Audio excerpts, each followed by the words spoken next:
ஒரு வேடன் ஒரு பறவை பிடிச்சிடறான். பறவை பிடிச்சதும் பறவை அப்படியே அல்லாடி கேட்குது, என்னை தயவுசெய்து என்ன பண்ணிடுங்க, விட்டுடுங்க, உங்களுக்கு 3 அறிவுரை நான் சொல்கிறேன்னுட்டு. அப்போ இவன் யோசிக்கிறான், நமக்கு அறிவில்லை அப்பா அம்மா தான் சொல்லிக்கிறாங்க, ரைட் 3 அறிவுரை சொல்லுன்னு அப்படின்னு சொல்ல. அது சொல்லிச்சான், என்னை விட்டால் தான் நான் சொல்லுவேன், என்னை விடும்போதோ ஒரு அறிவுரை சொல்லுவேன், பிறகு மரத்தின் மேலே உட்காரும் போதோ அறிவுரை சொல்லுவேன், 3வது மரத்துலேருந்து பறந்து போகிற பாருங்க அப்போ ஒரு அறிவுரையை நான் சொல்லுவேன். சரின்னு பறவை விட்டுட்டான். விடும்போது அது சொல்லிச்சான், முதலாவது சொல்கிற கவனிங்க, வாழ்க்கையில் இழந்ததை குறித்து கவலைப்படக்கூடாது. ஏன்னா அது குறித்து கவலைப்பட்டீங்கன்னா நம்ம என்ன பண்ண முடியாது, பெற முடியாது. இழந்துட்டீங்களா, அது குறித்து ஏன் கவலைப்படணும்? அப்படி இழந்ததை குறித்து கவலைப்பட்டா இன்னைக்கு ஆண்டவர் கொடுக்குற சந்தோஷத்தை என்ன பண்ண முடியாது, நீங்க அனுபவிக்க முடியாது. அதனால இழந்ததை நினைச்சு ஒரு நாளும் கவலைப்படாதீங்க, என்ன ஆகணுமோ அத்தை பாருங்க அப்படின்ட்டு சொல்லிச்சான். இவன் கையை தட்டி, அப்பா அப்பா இது போல என் டீச்சர் கூட கத்து தரல, பறவையை நீ சொல்லி கொடுத்துட்டியே, தேங்க்யூ அப்படின்னா. அடுத்து சொன்னா, இன்னொன்று அறிவுரையை சொல்லு, யார் எதை சொன்னாலும் உன் சுய புத்தியை வச்சு யோசிக்கணும், சொந்த புத்தியை வச்சு யோசிக்கணும்.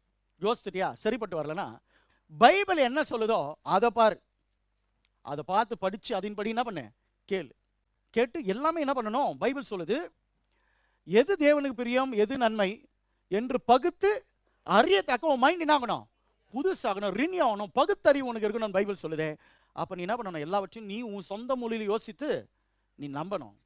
சொல்றதெல்லாம் என்ன பண்ணக்கூடாது, நம்பிடக்கூடாது அப்படின்னு சொல்லிட்டு அவனுக்கு சொல்லிச்சான், நீங்கள் ஒரு தப்பு பண்ணிட்டீங்களே சார்ச்சா. என்ன தப்புன்னு போதோ அப்போ சொல்லிச்சான், என் வயிற்றில் 2 kg வைரம் இருக்குது, அதை நீங்கள் என்னை கொன்று இருந்தால் நீங்கள் எடுத்துகிட்டு இருக்கலாம், நீங்கள் மிஸ் பண்ணிட்டீங்களே அப்படின்னு.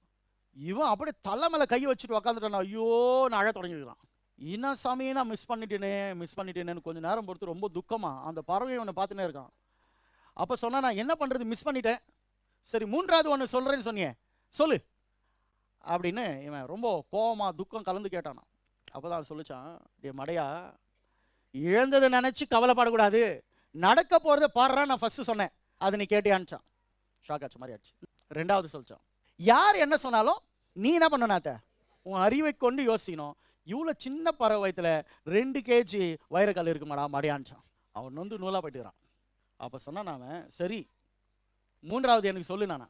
அதுக்கு இந்த பறவை சொல்லிச்சான், 1வது 2வது நீ ஒழுங்காக கேட்கல, 3வது சொன்னால் நீ கேட்க போறியான்ட்டு அது பறந்து போயிடுச்சான்.